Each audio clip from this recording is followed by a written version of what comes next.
Here's a video of the free spinning knob on my KX3.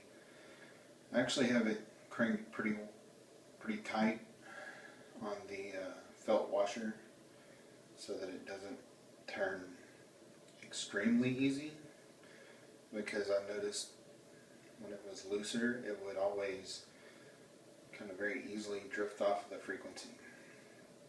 So here's how freely it spins when you give it a flick. So you can see it goes around a few times. You can really get it going if you want to.